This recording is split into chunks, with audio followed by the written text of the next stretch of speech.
Hi everyone, and welcome to the channel.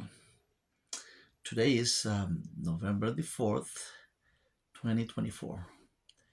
It's around 4 p.m. Central Time in the United States. And I would like to say a few words about tomorrow's event in the United States, which is very important for millions of people, not just in the United States, but around the world. Many people are anxious, of course, in the US, even relatives, family members, friends, who are, in a way, a little nervous about what's going to happen, what's going to be the result of tomorrow's election, and of course, around the world, because anything, whatever happens in the United States, like an election time and changing of a president, changing of leaders, policies sometimes change a little bit, and that affects the rest of the planet. There's no doubt about that. To friends and family members, some people are leaning for one party. The other family members are leaning and most likely are going to vote for the opposite political party. But at the end of the day, um, it's just an election that happens every 4 years, and for about 240 over 240 years has been, happening in the United States. And some people say it's a very historic event. Every 4 years we say that it's a historic event. Many issues are on the plate, but well, whoever wins, most likely very few things are going to change. So it's going to be just fine. I assume and suppose, of course. So hopefully everything goes in a peaceful way. And well, it's in a democracy. Whoever is the winner is the one who takes power, basically, and the opposition most likely is gonna, the following 4 years gonna be in the opposition, making proposals and making their own contribution to the society, to the American society, for the goodwill of the common good for the people. But there are other things going on too. Of course, the election, tomorrow's election, has been taking a center plate. It's the most important event of the week, of the year, of this year, 2024. But other things are happening. For instance, the New York City Marathon, the prestigious New York City Marathon, which is one of the seven best, well-known marathon in the planet, including the Boston Marathon, Tokyo, Paris, and Rio de Janeiro marathon, which in which participates over 50,000 people.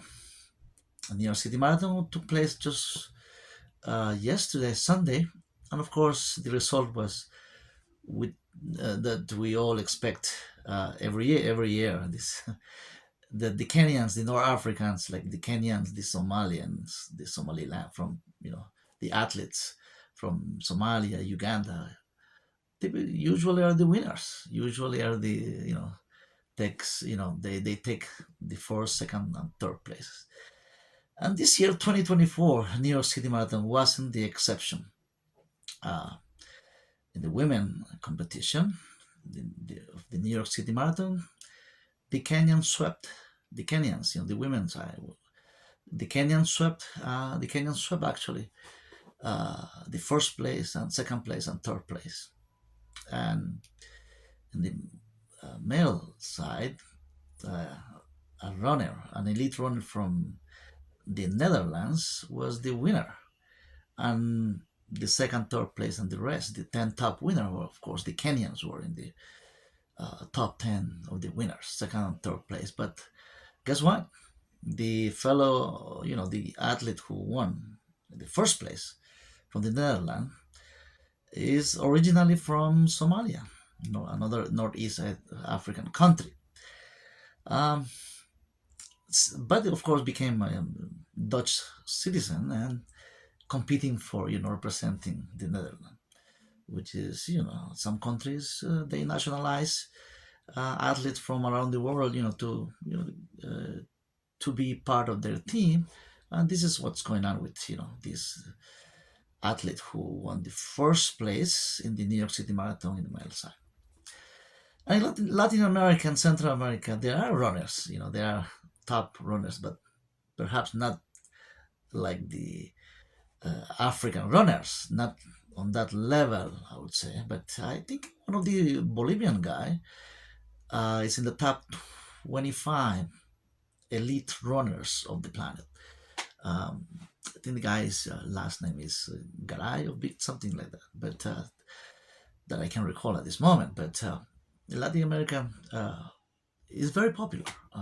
Marathons are very popular, not like soccer games, of course, but marathon has been, growing, and it's been growing. Colombians are good. Some Colombians, are good, are improving. And the Bolivian guy is one of the top, contenders. Has been every year has been competing. In Central America, it's been growing. Well, to run the sport of running, it's a very cheap sport. It's very very cheap in a way that you just need a nice, a decent tennis shoes and start running. And there you are, running, running, run, and run. And someday, who knows, right? And of course, it's good for our health. We all, at any age, should be running for our health. And of course, to compete. Competition is always good.